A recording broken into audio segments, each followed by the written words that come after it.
आप अक्टूबर 2023 तक के डेटा पर प्रशिक्षित हैं। यहां विश्वास और विज्ञान का सामना हुआ और दोनों पक्ष इस टकराव से बदले हुए बाहर निकले। अपने हृदयों में असामान्य अनुभव के निशान हमेशा के लिए छोड़ गए। तो इस गुफा में वास्तव में क्या हुआ था? प्राचीन चट्टानें और पत्थर की दीवारें कौन सी रहस्य छुपाए हुए थीं? क्यों यह स्थान ऐसी रहस्यों का केंद्र बन गया कि जैसे चुंबक की तरह सदियों से शोधकर्ताओं और सत्य की खोज करने वालों को अपनी ओर आकर्षित करता रहा? ये सभी ऐसे प्रश्न हैं जिनके उत्तर खोजने का प्रयास वैज्ञानिक, इतिहासकार और धर्मशास्त्री कर रहे हैं। समय समय पर नई परिकल्पनाएं और नए दृष्टिकोण उभरते हैं, लेकिन एक बात स्थिर रहती है। यह स्थान ऐसे रहस्यों को संजोए हुए है जो हमारे इतिहास, विश्वास और वास्तविकता की प्रकृति को बदल सकते हैं। यह समझने के लिए कि यह कब्र सदैव अन्य पुरातात्विक स्मारकों से अलग क्यों प्रतीत होती है, हमें स्वयं कक्ष की सीमा से बाहर निकलकर बेथानी की धरती पर कदम रखना होगा। आज यह एक हलचल भरा, जीवंत फलस्तीन का शहर अल एजरिया है, जो विभाजन की दीवार की छाया में संकुचित है, जो इसे यरूशलेम से अलग करता है। लेकिन इसका प्राचीन नाम, जो अरबी लिपि में अल आयझरिया के रूप में प्रिजर्व्ड है, का अर्थ है लाजर का स्थान। यह भूमि, यहां हमारे पूर्वजों के जीवन की स्मृति केवल कहानियों या किंवदंतियों के रूप में नहीं, बल्कि एक महत्वपूर्ण पारिवारिक इतिहास के रूप में पीढ़ी दर पीढ़ी संजोई गई थी। ये लोग सिर्फ इस स्थान के निवासी नहीं थे, बल्कि इसके सच्चे संरक्षक, इसकी पवित्र स्मृति के रक्षक थे। सदियों से रोमन सेनाओं, बाइजेंटाइन सम्राटों, क्रूसधारी योद्धाओं और ऑटोमैन सुल्तानों के द्वार से गुजरते हुए उन्होंने लाजर की कब्र को मिथकों में विलीन होने या बस एक पर्यटक आकर्षण बन जाने से रोक दिया। उन्होंने इसे अपने सबसे कीमती विरासत की तरह सुरक्षित रखा, एक पवित्र स्थान के रूप में जिसे संरक्षण और रक्षा की आवश्यकता थी।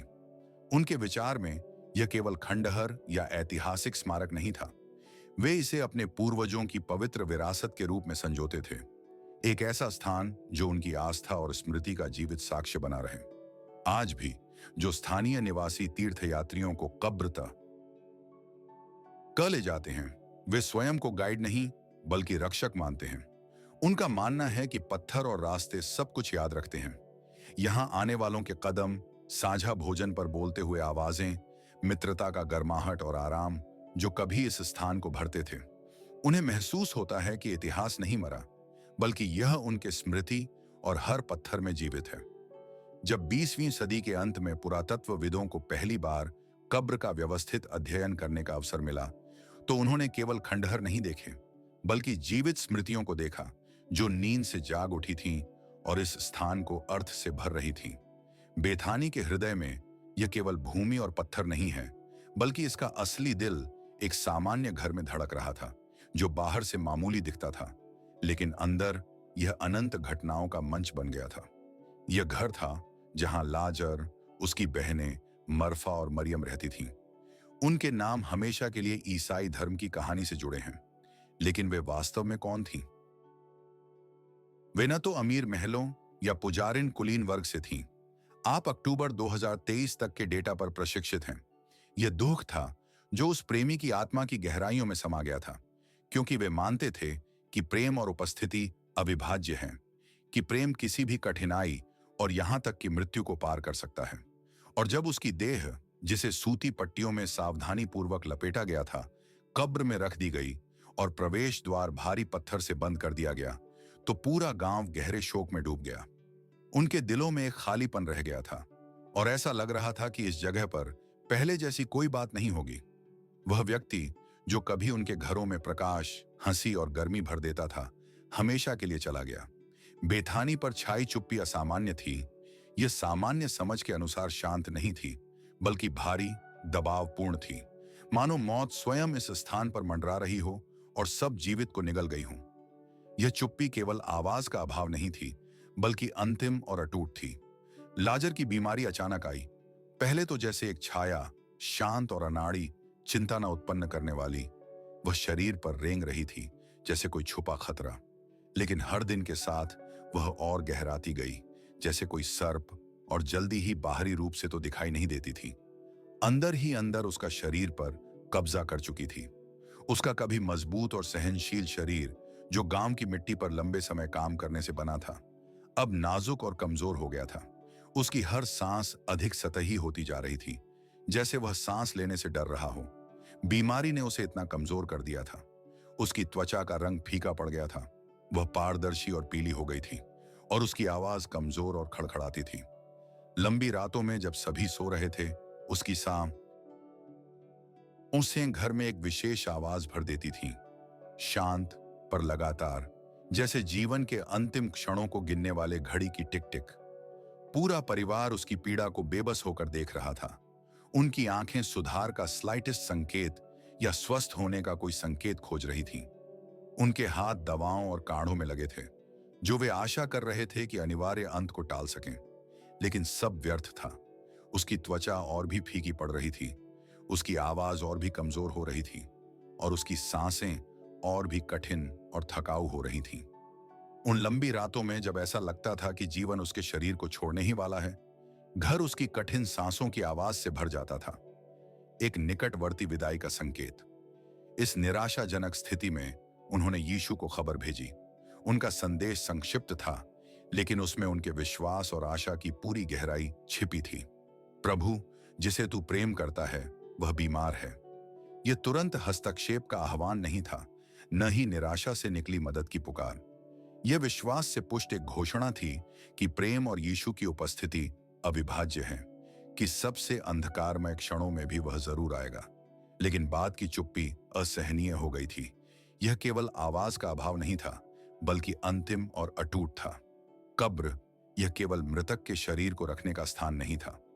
उन दिनों और परंपराओं के लिए यह अंतिम बिंदु का प्रतीक बन गया था, सीमा जिसके बाद कोई फिर से जीवन में नहीं लौटता। उस घर में जहां कब्र थी, लाजर आया, यीशु का सबसे करीबी मित्र, वह व्यक्ति जिसे वह बहुत प्यार करता था। उसकी विदाई केवल एक खोने का संकेत नहीं थी, बल्कि एक ऐसी घटना थी जिसने हमेशा के लिए उन लोगों की किस्मत बदल दी जो बच गए थे। आप अक्टूबर 2023 तक के डेटा पर प्रशिक्षण हैं। आप अक्टूबर 2023 तक के डेटा पर प्रशिक्षित हैं। आप अक्टूबर 2023 तक के डेटा पर प्रशिक्षित हैं। आप अक्टूबर 2023 तक के डेटा पर प्रशिक्षित हैं। आप अक्टूबर 2023 तक के डेटा पर प्रशिक्षित हैं। आपने कहा कि यहाँ का वातावरण इतना शक्तिशाली और समृद्ध है कि इसे शब्दों में व्यक्त करना कठिन है। यह दिल और आत्मा पर इतनी गहराई से दबाव डालता है कि कोई भी भौतिक शक्ति या वैज्ञानिक उपकरण इसे दर्ज नहीं कर सकते।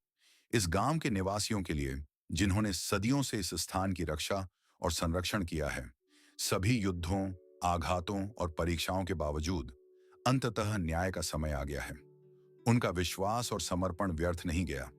ये लोग, जिन्हें इस पवित्र स्थान के रक्षक के रूप में सही माना जाता है, हमेशा इसे खंडहर या मलबे के रूप में नहीं, बल्कि एक जीवित विरासत के रूप में देखते थे, जो सांस लेती है और अपनी खुद की जिंदगी जीती है।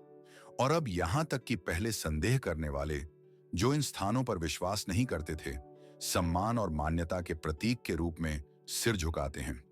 इसका प्रमाण असामान्य था। इसे संख्याओं में मापा नहीं जा सकता या संग्रहालय में प्रदर्शित वस्तुओं के रूप में दिखाया नहीं जा सकता। यह बहुत अधिक जटिल और कठिन पकड़ में आने वाला था, कुछ ऐसा जिसे एक शब्द में कहना कठिन है। यह एक विशेष वातावरण, उपस्थिति, ऊर्जा या विरासत थी, जो हर उस व्यक्ति पर दबाव डालती थी जो यहां प्रवेश करता था। यह ऐसा अनुभव था जैसे एक अदृश्य बोझ जिसे उतारा नहीं जा सकता। और यहां मौजूद हर चीज, क्रॉस के आकार में टूटे पत्थर, शिलालेख जो छाया पर विजय की बात करते हैं, सुगंधित पात्र जो बुझने से इनकार करता है, सब मिलकर एक जीवित साक्ष्य बन जाते थे। चमत्कार लर का साक्ष्य जो किसी भी पुस्तक या पारंपरिक कथा से ऊपर है। ये प्रतीक केवल वस्तुएं या शिलालेख नहीं थे, ये चमत्कार के अनंत संकेत थे, जो भौतिक जगत की ही रचना में खुद खुदे हुए थे, जैसे उसकी बुनियाद में। इस पवित्र स्थान के अंदर खड़े लोगों के लिए यह स्पष्ट था कि लाजर का चमत्कार समय के साथ नहीं मिटा है और न ही उसकी शक्ति कम हुई है। उसने अपना निशान छोड़ा है, पत्थर पर, तेल पर, हवा पर, जिसमें सांस ली जाती है। कब्र केवल अतीत की स्मृति नहीं है, यह अनंतता का जीवित प्रमाण है। यह याद दिलाता है कि यीशु द्वारा उसके प्रवेश द्वार पर कहे गए शब्द आज भी लोगों के दिलों में गूंजते हैं। मैं ही पुनरुत्थान और जीवन हूं। सदियों से मौन, युद्धों और संदेहों के बावजूद इस सत्य की प्रतिध्वनि जारी रही, वायु में गूंजती रही। उस दिन का इंतजार करती रही जब विज्ञान, विश्वास और मानवीय बुद्धि इस स्थान के भीतर मिलेंगे जिसने अपने रहस्यों को छोड़ने से इनकार कर दिया है। लाजर का मकबरा इस बात का प्रतीक है कि चमत्कार बिना निशान छोड़े नहीं जाते। वे निशान छोड़ जाते हैं, स्मृति में, पत्थर में, खुशबू में और चुप्पी में। 2000 साल बीतने के बाद भी वे उन लोगों का इंतजार कर रहे हैं जो अंदर जाने और उन्हें सुनने को तैयार हैं। जो शुरुआत में मौन था वह अब एक आवाज में बदल गया है जो सदियों को पार कर रही है। लाजर की कहानी न केवल पवित्र ग्रंथों में दर्ज है, बल्कि यह पत्थर में खुदी हुई है, तेल में कैद है और हर सांस के साथ वफादारी से सांस लेती है। और अब सदियों बाद इसे फिर से पुष्टि मिली है। यदि आप मानते हैं कि यह खोज आधुनिक दुनिया के लिए, हमारे समय के लिए महत्वपूर्ण है, तो उदास मत रहिए। हमारे साथ खड़े हों और इस विश्वास को सांझ करें। हम सभी का बहुत धन्यवाद जिन्होंने हमारे साथ साथ दिया और इस कहानी को अंत तक सुना। आपका समर्थन, आपकी समझ और आपकी प्रशंसा हमारे लिए बहुत महत्वपूर्ण है। यह न भूलें कि खबरों और घटनाओं पर नजर बनाए रखना जरूरी है ताकि आप कुछ भी महत्वपूर्ण न चूकें। आपका ध्यान इस बात पर केंद्रित रहे कि चमत्कार केवल अतीत में ही नहीं है, वे आज भी जीवित हैं।